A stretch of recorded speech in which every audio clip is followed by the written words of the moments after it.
بسم اللہ الرحمن الرحیم۔ سامعین، مرزا محمد علی انجینئر نے پی ٹی آئی پر شدید تنقید کی ہے کہ وہ ایک منصوبے کے تحت افواج پاکستان کے خلاف دہشت گردی کا مظاہرہ کر رہے ہیں۔ میرا ایک سوال ہے ان سے۔ انہوں نے حالیہ دنوں میں اپنا ایک مقدمہ پیش کیا ہے کہ حضرت علی کے خلاف حضرت امیر معاویہ کا جو سٹیٹس ہے وہ ایک یوزرپر کا ہے، یعنی ایک غاصب کا ہے، اور جنگ صفین میں اگر میں زندہ ہوتا تو میں حضرت امیر معاویہ کے خلاف تلوار لے کر حضرت علی کا ساتھ دیتا، اور یوں حضرت امیر معاویہ کے خاندان کو انہوں نے ماموں پارٹی کا لقب دے رکھا ہے۔ یہ ان کی اپنی ایک تحقیق ہے۔ مزید برآں اپنا وہ مقدمہ اس طرح آگے بڑھاتے ہیں کہ کیونکہ خلافت پہ حق حضرت علی کا تھا اور حضرت علی کو ایک رائٹ فل جو شورا تھی انہوں نے اپنا امیر چنا تھا، لہٰذا طاقت کے بل بوتے پر، آرمی کے بل بوتے پر، تلوار کے زور پر انہوں نے حضرت علی سے نہ صرف بغاوت کی بلکہ کئی علاقے بھی چھین لیے، لہٰذا ان کا کوئی استحقاق نہیں ہے۔ وہ اپنا جو مقدمہ ہے اس کی تعویل میں مولانا اسحاق کا وہ بیان کرتے ہیں جس میں وہ کہتے ہیں کہ اگر بزور شمشیر کوئی آدمی اقتدار پر قبضہ کرتا ہے تو وہ مسلمانوں کا خلیفہ نہیں۔ تو مرزا صاحب ذرا رکیے۔ 8 فروری کو جو انتخابات ہوئے، پورا پاکستان کہہ رہا ہے کہ پی ٹی آئی جیت گئی تھی۔ پاکستان کی فوجی اسٹیبلشمنٹ نے طاقت کے بل بوتے پر رزلٹ کو تبدیل کیا، الیکشن کمیشن کے ذریعے سے دھاندلی کی، ایک حقدار کو اس کا حق نہیں دیا، یعنی پی ٹی آئی کو، اور جو ڈیزرو نہیں کرتے تھے P M L N, Peoples Party اور دیگران کو اسلام آباد میں لوگوں کے اوپر بٹھا دیا۔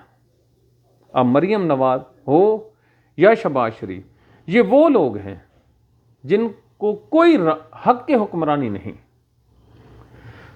تو اگر آپ کا جو تاریخی مدعا ہے کہ حضرت علی کے مقابلے میں حضرت امیر معاویہ کیونکہ وہ رائٹ فل نہیں تھے، وہ شمشیر کے ذریعے، طاقت کے ذریعے سے اقتدار حاصل کر چکے تھے، لہٰذا ان کی اطاعت واجب نہیں، تو پھر ان حالات میں بینگ مسلم، اب پاکستان کو چھوڑیے، اب بینگ مسلم پہ آئیے، کیونکہ آپ ہر روز جو اپنا مقدمہ رکھتے ہیں وہ کہتے ہیں کہ علمی جو خدا ہے، علمی جو اسلام ہے، کتابی جو اسلام ہے وہ مختلف ہے۔ تو پھر مجھے ذرا بتائیے، میں اپنی اصلاح کر لوں گا، میں ہوں ہی آپ کا فالور، آپ کے جو ویڈیوز ہیں ان کو دیکھ کے میں نے رفع یدین کے ساتھ نماز شروع کر رکھی ہے۔ تو پھر مجھے بتائیے کہ یہ جو موجودہ حکمران ہے، یوزر پر ہے، ان کی اطاعت کیسے آپ پہ واجب ہے؟ کیا ان کے خلاف کھڑا ہونا آپ پہ لازم نہیں؟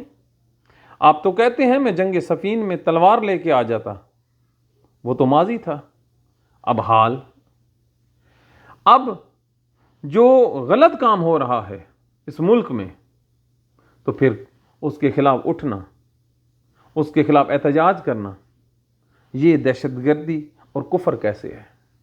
دہشت گردی کفر ہے نا۔ میں آپ سے سوال پوچھ رہا ہوں اور آپ جو لوگ سن رہے ہیں، آپ نے میرا ساتھ دینا ہے اور یہ آواز مرزے تک پہنچانی ہے۔ اگر آپ نے جواب نہ دیا، غصے میں نہیں آنا، دلیل کے ساتھ، قرآن و حدیث کے ساتھ، اور پھر وہ حدیث جو آپ بیان کرتے ہیں کہ ایک صحابی خانہ کعبہ کی دیوار کے ساتھ بیٹھا تھا تو اس نے وہ حدیث سنائی کہ میرے نبی نے فرمایا تھا کہ ہلاکت ہے اس شخص کے لیے جو دوسرے کا مال کھاتا ہے، تو صحابی نے جواب دیا کہ ہمارا حکمران یعنی کہ حضرت امیر معاویہ کہتا ہے لوگوں کا مال کھاؤ۔ تو پھر یہ جو حق کے حکمرانی ہے پی ٹی آئی کی، یہ جو غصب کی گئی ہے، کیا اس کو کھانا آپ کے نزدیک جائز ہے؟ میں بحیثیت اسٹوڈنٹ دوبارہ آپ سے اس سوال کا جواب مانگتا ہوں، امید ہے کہ آپ اس سوال کا جواب دیں گے بصورت دیگر میں سمجھوں گا کہ آپ بھی ان ہزاروں علماء اور مولویوں جیسے ہیں جو یزید کے سامنے جھک گئے تھے اور حضرت امام حسین کا قتل کا فتویٰ دیا تھا۔